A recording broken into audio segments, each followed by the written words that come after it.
बदलनि आदरनि संबोथांनो खापें जियांगै corporator शान्तरा साहानि साकावा सालतां आगरतला थानाव थागै बदलनिनो आदंजों पायल दास अक्सिजमं याफरिका पुर निगमनि 2 नं वार्डनि परिषद शान्तरा साहानि आसुकथाय नरनि बागै सानमंति सानायका हाबांगा तंनाय बदलनि परिषदनि साकावा केसेकेरेनि अक्सिजमं तुबुई खादमं फुनुकलायमानि राधानगर आमसिनि तंक संतनाय लुकराव बुरै मुरचा शिखला पन्जाते मन्दिरनि आदंग ब्रगनि सानमं बसकां तांसानि बिसयखनो हाबांगा तंनाय बदलनि परिषदनो बिनि आसुकथानि नरनांनाय तमं आसुकथानि नरिया हिनके बुबाग्राखर आगुरिबो लाहार कासनायते কতর জবাব খাইলে নেই তামর মুরিখা পরে আমার তো আপনারা সবটাই জানেন আমি সময় দিয়েছিলাম সংবাদ মাধ্যমে 5 ঘন্টার আসলে আমার জীবনের মূল্য কারোর কাছেই নেই বুঝতে পারলাম না আমার নেতৃত্বের কাছে আছে না অন্যান্য কারোর কাছে আমি কোনো রকম কিছুই পাইনি তো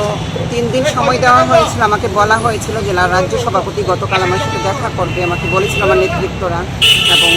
সিএম স্যারের সাথে দেখা করার ব্যবস্থা করবে কিন্তু কিছুই হয়নি আমি যে বলেছি আমি সোসাইটির পর্যন্ত পদক্ষেপ নেব তারপরে এখনও পর্যন্ত কোনো রকম স্টেপ ওনারা নেয়নি তারপর আমি আজকে বাধ্য হয়ে এফআইআর করতে হলো কারণ আমি আমার দলের কাছ থেকে কোনো রকম বিচার পেলাম না কারোর কাছ থেকে না এখন আইনের সাহায্য নিলাম এবং আইনের কাছে আমি এটাকে চাই আইন যেন সুস্থভাবে তদন্ত করে এটা সঠিক বিচার হয় এবং যা যা ক্ষতি হয়েছে আমার ক্ষতিপূরণ দেয় তো আমি এইটাই নিয়ে আজকে আইনের দ্বারস্থ হয়েছি আরেকটু কথা আমি বলতে চাই আমি এফআইআর করেছি এফআইআর রিসিভ কপিটা এটাতে প্রায় 59 জনের সিগনেচার আছে উনি গতকাল প্রেস মিটে বসে বিভিন্নভাবে উনি ওনার চক্রান্তে নিজেই ফেসেছে বিভিন্ন কথা আমাকে মারেনি মোবাইল ভাঙেনি আবার বলেছে রেকর্ড ডিলিট করতে গিয়ে মোবাইল পড়ে গেছে আবার বলেছে যে আমি নাকি ওনার অফিসে গিয়ে টেবিল থাপড়ে ওনারকে বলেছি ওনার পদত্যাগ করাবো 6 মাসের মধ্যে তো আমি বলতে চাই কর্পোরেটর মহোদয়াকে যদি 6 মাসের মধ্যে আমি ওনার ওয়ার্ডে গিয়ে থাকি আর 2 মাসের আগে তো অবশ্যই ওনার বাইরে সিসিটিভি ফুটেজে থাকা দরকার যে এই 2 মাসের মধ্যে আমি ওয়ার্ডে গেছিলাম কি না এবং ওয়ার্ডে যারা যারা ছিল তারাও সাক্ষী থাকা দরকার যে কোন মানুষটা এসে টেবিল থাপড়ে কর্পোরেটরকে বলেছে আর কর্পোরেটর মহোদয়া এটাও ভুলে গেছেন উনি যে মিথ্যে কথার একটা সীমা থাকে উনি প্রমাণ করে দিলেন উনি মিথ্যে কথা বলে যে কী মিথ্যে কথা উনি বলেছেন কতটুকু মিথ্যে কথা বলেছেন তো আমি এইটাই চাইবো সঠিকভাবে তদন্ত হোক আর কর্পোরেটর মহোদয় কালকে আরেকটা কথা বলেছেন যে অর্জুন দাসকে আমার সাথে জড়িত করেছেন যে অর্জুন দাস আসলে কি পাড়া প্রতিবাসী একজনের জন্য গেলেই তাকে সাপোর্ট করা হয় না আমার কর্পোরেটর মহোদয়া সম্পূর্ণভাবে ড্রাগসের সাথে জড়িত আমি বিশাল বড় একটা কথা বলছি কারণ আপনারা দেখতে পারেন 1/12/2024 আমি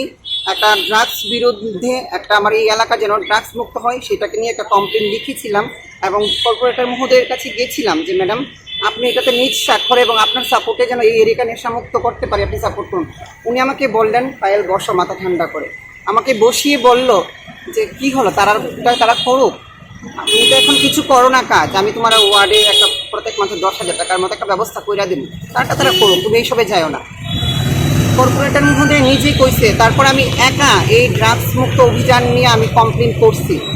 এবং পুলিশ যেন প্রত্যেক দিন 3 থেকে 4 বার ওয়ার্ড মানে ওইখানে যায় এবং ওই এরিয়াটাকে দেখে সুস্থভাবে ড্রাগস মুক্ত অভিযানের জন্য আমি একা লড়াই করেছি সর্বপ্রথম তো কর্পোরেটর মহোদয়া যেইভাবে বললেন কার কার সাথে নিয়ে জড়িত করলেন আমার কেউ নেই অপরাধী আবার কিসের ভাই আর কিসের বন্ধু যে অপরাধ করে তার শাস্তি হওয়া দরকার যদি চোর হয় তার ফাঁসি হওয়া দরকার যদি সে ড্রাগস বিক্রি করে সমাজ নষ্ট করে তার যাবজ্জীবন কারাগারে থাকা দরকার তাকে নিয়ে এসে আমার সাথে জড়িত করতে ছি শান্তনা সাহা আমি আপনাকে তীব্র নিন্দা জানাই এবং এটা সুস্থ তদন্ত এবং ওনার শাস্তির দাবি করছি আমি আরেকটা কথা আমি শেষবারের মতো বলে রাখি আমি কর্পোরেটরের পদত্যাগ সেই কারণে চাইলাম কারণ আমি চাই সংবাদ মাধ্যমে যেন এটাকে ভালোভাবে দেখানো হয় আমার 7টা বুথ সভাপতিকে ডেকে জিজ্ঞেস করা হোক যে প্রত্যেকটা বুথকে উনি কীভাবে ধ্বংস করছে সাধারণ মানুষকে কিভাবে উনি নষ্ট করছে আজ 4 দিন পরে আমি আন্দোলন করার কারণে আজ 4 দিন পর ব্যাগ নিয়ে গেছে খাওয়ার দিতে এবং ফটো তুলে তাও তাদের দিয়ে ফটো তোলাচ্ছে যারা মনে করেন গরিব বংশের মানুষরা আছে যারা মনে করেন একটা বিস্কুটের পেলেও খুশি তারা